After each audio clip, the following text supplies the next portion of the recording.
A lot of people keep asking what's going to happen, and the truth is, nobody knows. What we do know is what has happened and what has led to the current situation, that we still, as the Afghan people, have to fear the Taliban. When you leave your house, you don't know if you'll come back home alive. That's the legacy of this war. I'm Ali Latifi, the online correspondent in Kabul for Al Jazeera.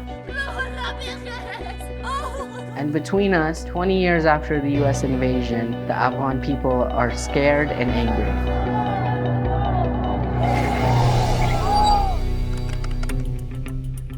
Reporting on your own country, it's the strangest, saddest thing. I met a man the other day who took his rickshaw all the way from Kunduz to Kabul in the middle of the night. He crossed Taliban checkpoints in a rickshaw to escape the Taliban in one of the biggest cities in Afghanistan.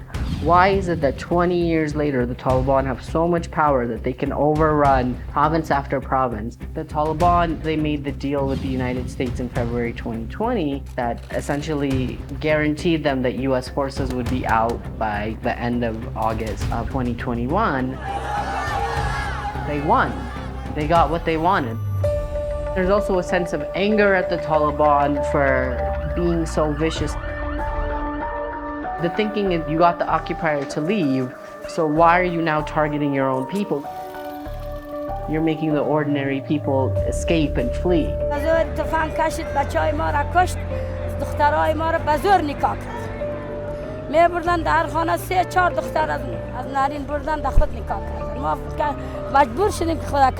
And then it's also anger at the government for not doing enough to defend the country, to make sure that the military got the support that it needed. Soldiers haven't been paid for months, not getting proper food. The districts that they're fighting in have seen almost no development because of corruption, because of fraud. So what ends up happening is that districts and provinces are being handed over fairly easily from the government to the Taliban. A lot of times when people talk about the so-called gains of the last 20 years, you really have to put it into context of how many people it really reached and how much of a difference it made. There are still districts in Kabul, in other provinces, that don't have properly paved roads, that don't have clinics, that don't have hospitals, that don't have access to proper schools, where boys and girls are studying in the dirt. Usually a boy, when he would turn 16, 17, 18, would drop out of school and come to Kabul or another major city or Iran or Pakistan for work to provide for his family. And this is despite billions and billions and billions of dollars coming from all over the world. So a lot of times when people talk about these gains, it's a nice buzzword. People have always been suspicious of the US involvement here.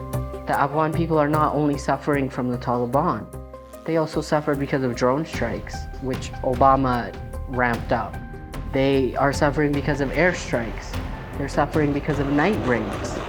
And they were suffering because they saw warlords becoming richer and richer, and they saw these moguls having contracts with the US government and the US military. The people who benefited from this war will deny it, but the average person understands that a lot of this was in bad faith.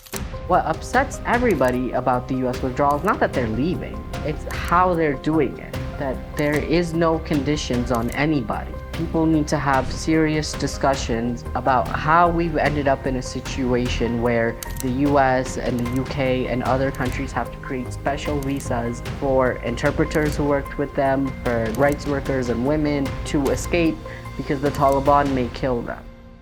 You're constantly being asked by different people, what happened here, what happened there? So you're caught up in the frenzy of that. When the day is done, then you sit back and you think about it and you're like, well, my job today was to say that my country is falling apart. Whatever I report affects members of my family. It affects me. It affects my people. It affects 30 million people who are just like me. Your heart breaks every day because your job is to, more often than not, report the suffering of your people. You always think, what if one day I'm on TV and people see my heart break right there? What if one day I'm on the radio and they hear it in my voice? To say that my people are suffering, that provinces either I come from or I've been to are falling into the hands of the enemy. So doing your job breaks your heart. That's what it is.